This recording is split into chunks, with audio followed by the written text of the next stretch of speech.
Now we have another special opportunity to listen to Angela Rodell. Since October 2015, Angela Rodell has been serving as the Executive Director of the Alaska Permanent Fund Corporation, the first woman to serve in this capacity. As the CEO, Angela is leading the Alaska Permanent Fund Corporation at a pivotal time in history. I'm going to read more slowly. As it continues to emerge as a revenue-generating center for the state of Alaska. Prior to the Alaska Permanent Fund Corporation, Angela served as Commissioner of the Department of Revenue, appointed in 2013 by Governor Sean Parnell. She comes with us, and I also want to mention her while serving as Senior Vice President at First Southwestern Bank, an investment bank specializing in public finance. She had the occasion to work with several Alaskan entities. We are really pleased to find somebody that can speak to investing right here in our hometown of Juneau. It wasn't very far to look, just a block and a half down the road. And I'm really excited that Angela Rodell has agreed to speak with us tonight. Please help me welcome Angela Rodell.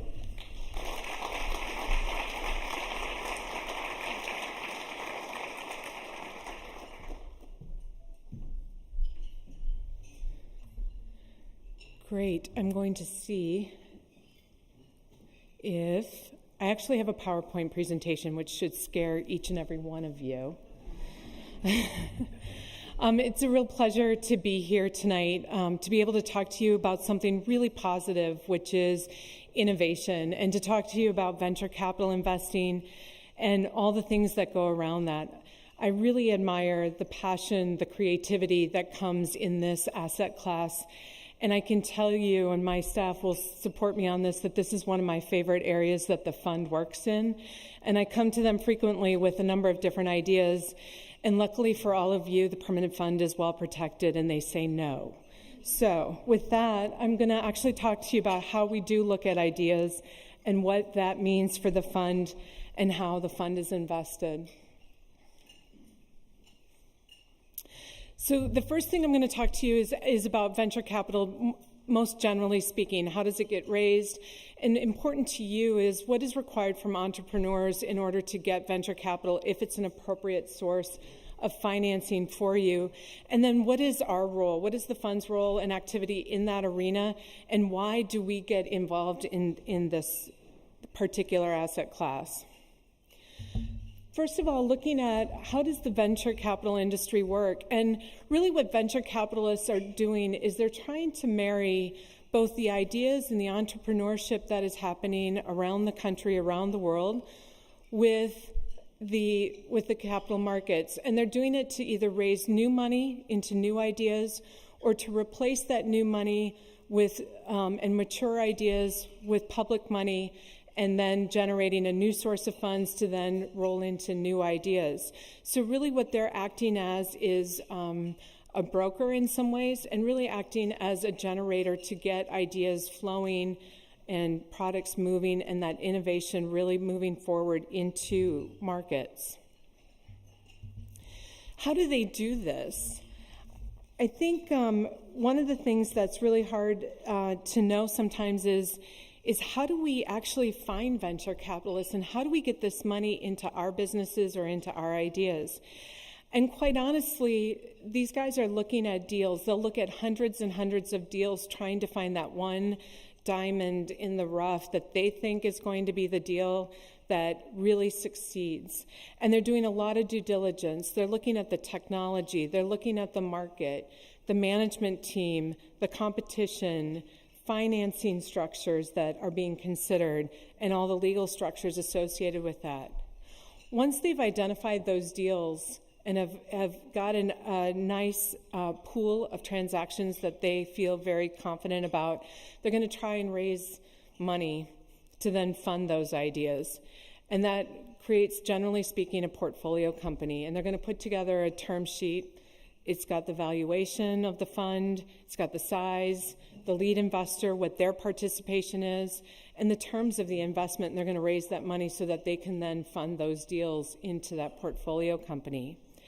It doesn't end there, because that portfolio company needs to be managed. Once those deals are funded, they do need ongoing due diligence. Typically, a venture capitalist will be on a board of directors. They may serve on 5 or 6 boards at a time of these transactions on these portfolio companies.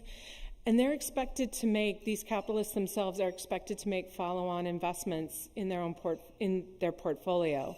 And so this is to raise continuing money, to put money of their own into these portfolio companies.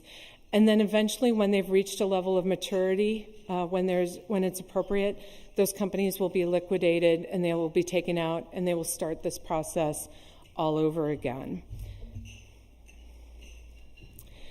When we look at it, we're in this box of investors, of pension funds, endowments, foundations. We are an institutional investor, the permanent fund. And so there's really 3 ways that we can get involved in venture capital. Probably the most common and easiest way for us to get involved is through the fund-to-fund mechanisms. So a fund will then buy various funds, 3 or 4 funds, and they will have funded, as you can see, the seed, the startup, these deals, these portfolio companies that I referred to on the previous slide. The fund of funds is doing all the due diligence. They are identifying and picking the private equity funds, which are picking. But at each of these levels, in each of these vertical silos, there's revenues and fees being taken off the table. So by the time it gets to the investor, a lot of slices of return have come off. Well, if we want to increase our return, what are there are alternatives that we can take? We can do it through investing directly into the private equity fund. So by that, I mean we're taking out the fund of funds intermediary that reduces the fees we pay on that sector, or we make direct investments directly into the venture capital itself. All of these are an effort to both increase returns to the fund and decrease the amount. But as you can see, if we're looking at hundreds and hundreds of deals looking for that diamond, we quickly get overwhelmed because we don't have the resources. So we do rely on a number of different industry people and relationships to feed us transactions that meet certain criteria. Just wanted to give you an idea of venture capital by the numbers. 99% of all startups and most academic startups will not require and will not get venture capital. And a lot of reasons for the reasons are varied, but the primary reason is they're generally getting their seed money from different sources, not from venture capital. Venture capitalists will look at hundreds of businesses for that one transaction, as I said, that they think will succeed. On average, the initial investment will be $3 million. So venture capital tends to be a higher investment level than what you would want for a seed level type investment. So it's a little bit more, it's a little bit further down the development path. And this is, I think, a really important statistic. 3 out of 4 venture-backed companies fail. So there's a very low success rate on venture capital, which means then that the returns need to be commensurate with this type of risk. 78 to 80% do not deliver their return on investment forecast, and 30 to 40% will blow through investor money, which means that the due diligence on your business plan is really, really important. And this is a business plan that isn't just about how you're going to get through the next year. It's how you expect to get through the next 5 years, how you expect to grow your business, and most importantly, recognizing that this is ownership. This is equity investment, that is ownership into your business, into your idea, and that there is an expectation that this money will be repaid not like a loan, but through the sale of the underlying asset at some point, because you've either selling it to another company, you're putting it into an IPO, which means you're selling it to public shareholders, or you're selling it to another private equity fund that likes to buy mature companies, and you're getting your return on investment through that mechanism. Sort of looking at the different investment stages, the first stage I think is very familiar to everybody in this room, the FFF. FFF stands for family, friends, and founders. So it's those of you who have the courage to take that savings account that you've been building up for the last 5 years, quit your job, and go start your own idea because you really have the passion and the courage and the creativity to get behind it and truly believe in it. And I think that's why we like venture capital, because it does have such a positive energy behind it. Sadly, though, as we said, a lot of those fail. And so what we need to stress, what I'm going to stress tonight, is recognizing where the potential risks are. Because when you recognize where the risks are in your business plan and your idea, you're going to have a much better success rate of being able to see those risks come and to address those potential negative outcomes, because there will be bumps in that road as you go forward with your plans. The next level of investor we have are what we call angel investors, and these are investors who can make a little bit more bigger investment. You're not probably at the revenue stage on your idea yet, but you're getting closer, you're getting warmer, and you need a little bit of capital to take it beyond the idea stage and into that execution phase. And then we have the role of venture capital, and this is where we're making that early stage investment. It's early. It's about $1 million to $3 million roughly in initial investment, and this is to get you really moving your idea and project forward. Traditionally, that venture capital idea is then sold into a private equity fund, and then eventually that private equity is taken out as an IPO or sold into a mature private equity as opposed to a growth private equity fund. Revenues are going up all along the way. The business is showing greater and greater going concern. It's showing that it's got ideas, that the ideas have merit, and that people are willing to buy your product, and you are beyond just the first initial stage, and you are now expanding your business into the second or third stage of your business plan. This is a little bit more detail because I wanted to give everybody in the room a sense of what the time and return is. And this goes back to the level of risk. If 75% of these deals are going to fail, you have to be really patient, but you're going to get rewarded for that patience. And so when we look at the investment period for these various stages, we're talking about very long periods of time. 7 to 10 years as an angel investor. You have to be prepared to tie up your capital as an angel investor for a very long time. For venture capital, it's anywhere from 3 to 7 years. And look at these types of returns. People are looking for 50 to 70% returns.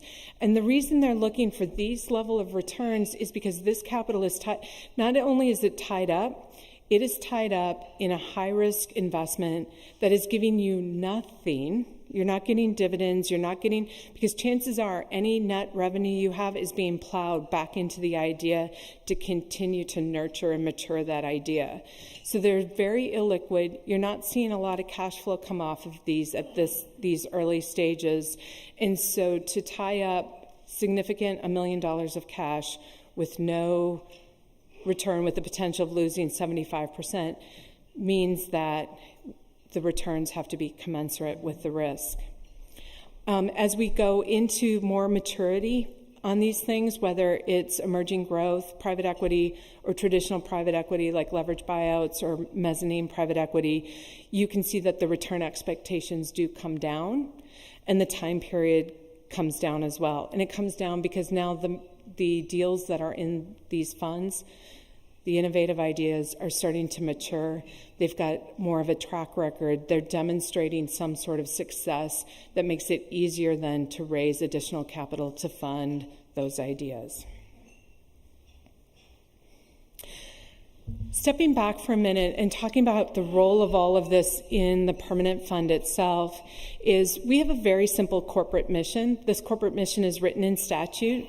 We have not edited it in any way. And it's very simply to manage and invest the assets of the permanent fund and other funds designated by law. The corporation has just this one mission. We don't operate other programs. We don't administer other types of programs. This is all we do. And so what we're required to do is to really calibrate the fund's risk tolerance, because we have competing objectives. The first objective is capital preservation. We're asked to preserve the corpus of the fund for future generations of Alaskans. The second piece, though, is capital appreciation. Please grow the fund while you're preserving the corpus. And so in balancing that, we strive to outperform our peers in down markets and to meet peer returns in up markets. So we're really trying to create a balanced portfolio that has some downside protection to it. The way we've done this is the Board of Trustees approved an asset allocation structure in September 2016 that basically divides our asset allocation into two arenas, a growth arena and an income arena. Growth is where we're going to get that value of the fund to get bigger. Income is where we're going to preserve our corpus of the fund. There are two types of asset classes in each of these groupings. We have very tradable liquid asset classes and illiquid classes. And as you can see, public equities and fixed income fall in the tradable liquid growth and income categories. And then in our illiquid growth, we have the private equity absolute return, and in income, we have real estate. This is our direct real estate and direct infrastructure. As of December 31st, 2016, the portfolio was valued at $55.4 billion. This was the portfolio in its entirety, including the earnings reserve account. And the target asset allocation was among these 7 asset classes that I just had on the previous screen. And you can see the bulk of it, 60%. I shouldn't say the bulk, the majority is probably a better word. The majority are in the liquid classes. And this is important because we want to make sure we have liquidity to meet various demands that may be made on the fund. Roughly 40% of the fund is in our illiquid asset classes, and we have 11% of the total asset allocation allocated to private equity. The management of the fund is balanced between internal and external.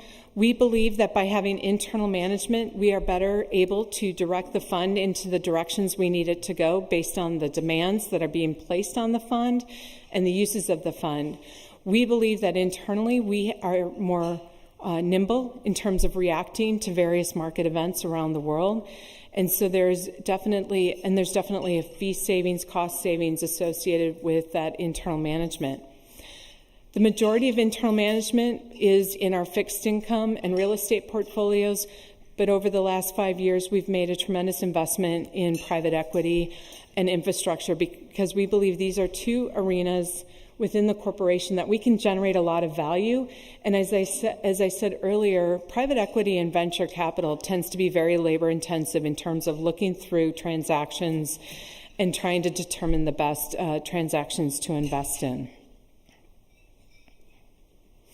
So our private market portfolio has roughly $17.7 billion as of December 31st, and about 34% of that was in the private equity and growth opportunities. So we have a significant allocation to this asset class, and we believe this asset class has really helped drive some of the growth we've seen in the fund over the last 5 years. And so when we look at the venture capital index returns, I think hopefully you can see why it's so compelling to get into this asset class. When we're looking at the early stage index for U.S. venture capital, it has an average return of 47.8%, which is very compelling. The late and expansion stage is closer to 11.7%. So being in this asset class, we look at these types of index returns and averages, and this makes a very compelling argument for having exposure to venture capital within the fund. Our target returns for venture capital and growth investments are to exceed 22% on a deal-by-deal basis, and then when we consolidate those transactions up, they should yield a 17 to 20% return at the fund level. And that is what we've determined to be commensurate with the amount of risk we're taking.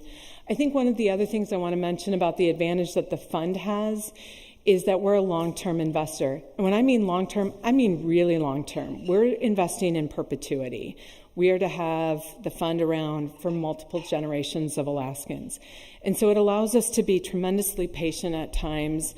And this is an asset class where patience is required and patience can pay off. What are the potential risks for us that we're looking at? We're looking at the market and what is the demand for the underlying deal ideas, and will they be accepted? Operationally, will it work? What are the costs? Are the costs realistic? Are they overstated, understated?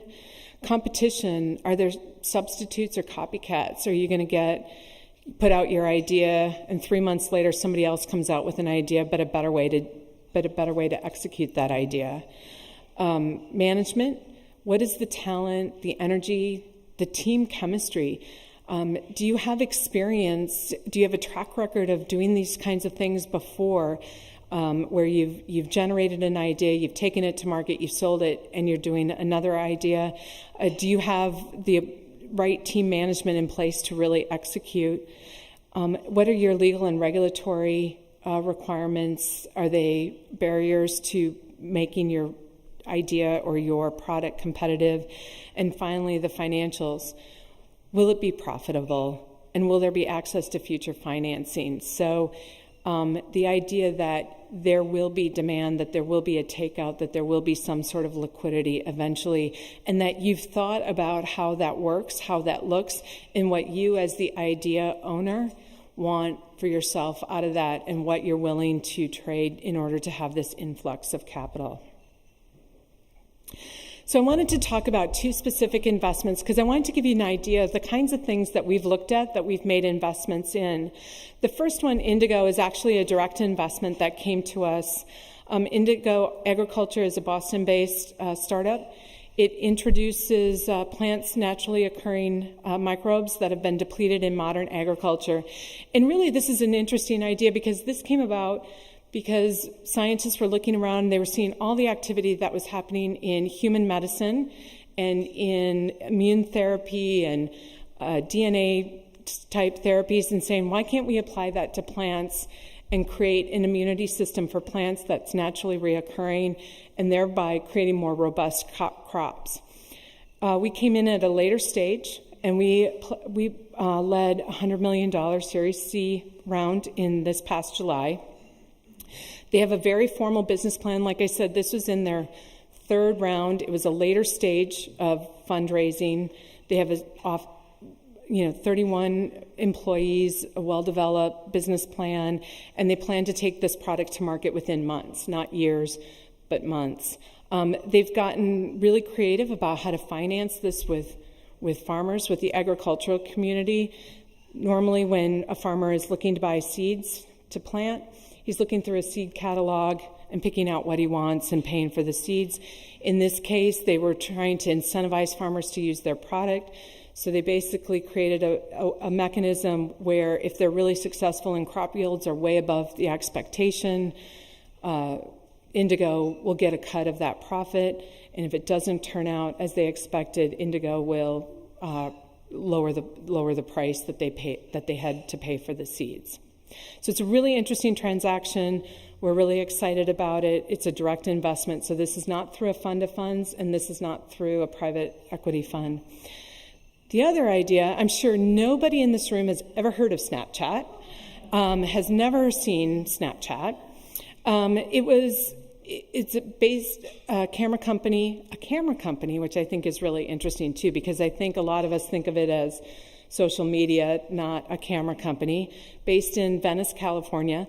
This one we got through three of our fund managers, access to three different ways, through three different fund managers at various stages. One of the investments was very early stage, others were in middle to later stages.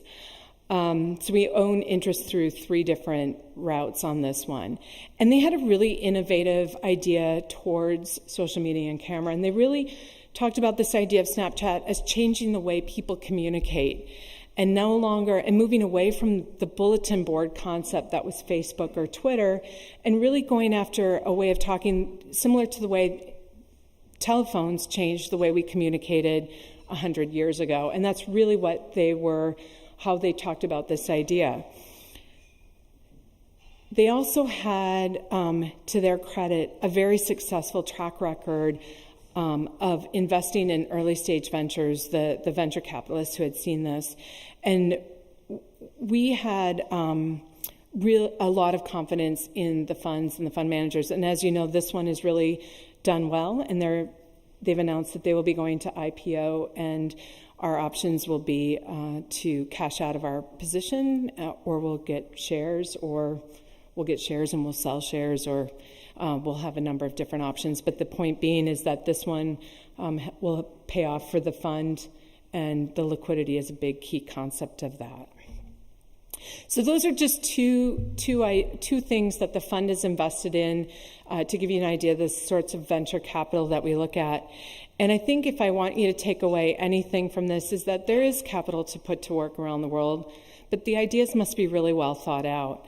The potential return for investment has to be high, and as entrepreneurs, you have to recognize that you may get some jaw-dropping expectations as to how much of the return you get as the idea generator and what the investor is going to ask for as the investor into your idea, into your passion, and that there is significant risk for investors, and that considerations must be made for additional capital investment, and you have to consider what your exit strategy is going to be.